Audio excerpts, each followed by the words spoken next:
আমি নমিতা দাস। আমি 1992 সাল থেকে একজন আইসিডিএস ওয়ার্কার।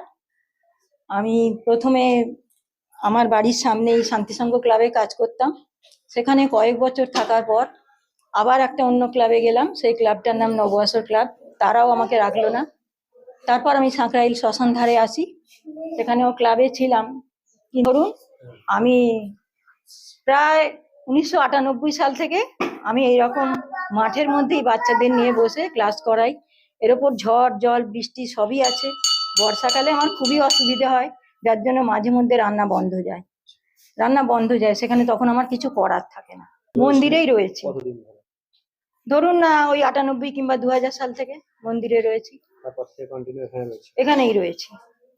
এমনকি ওইখানে মাঠে বসতাম, সেখানে একজন ব্লক করে দিয়েছে। ওই আপনার এতে কি বলে, যখন আপনার লকডাউন চলছিল বন্ধ করে দিয়েছে, এখন সে পুরো ব্লক করে ঘিরে দিয়েছে।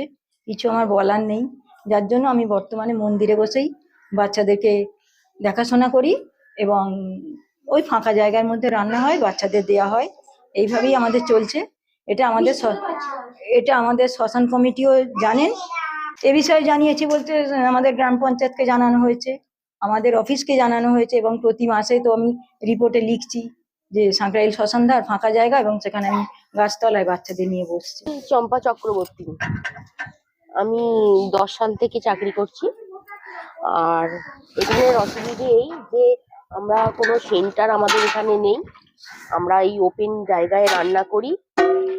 আর বর্ষার দিনে ধরুন রান্না বসাই উনানে, এবারে বসিয়ে দিয়েই এত ভারী কুকার বলুন ডেকচি বলুন, কোথাও সরানোর জায়গা নেই, বেশিরভাগ ভিজেই যায়। তারপরে এই কমিটির এখানে ঠাকুরমশাই বাড়ি, ওনারা আমাদের মানে জায়গা দেন, তাই ভিতরে একটু ঢোকাতে পারি, না হলে আমরা ওই দিন ভিজেই যাই।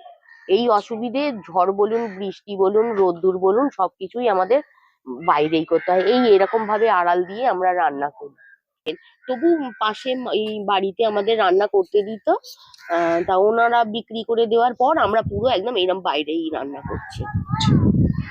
কাউকে জানানো হয়েছে এরকম? অনেক আমরা পঞ্চায়েত বলুন, বিডিও বলুন, আমাদের এমনকি রান্না বন্ধ দিয়েও আমরা বিডিওতে সময় দিয়েছি।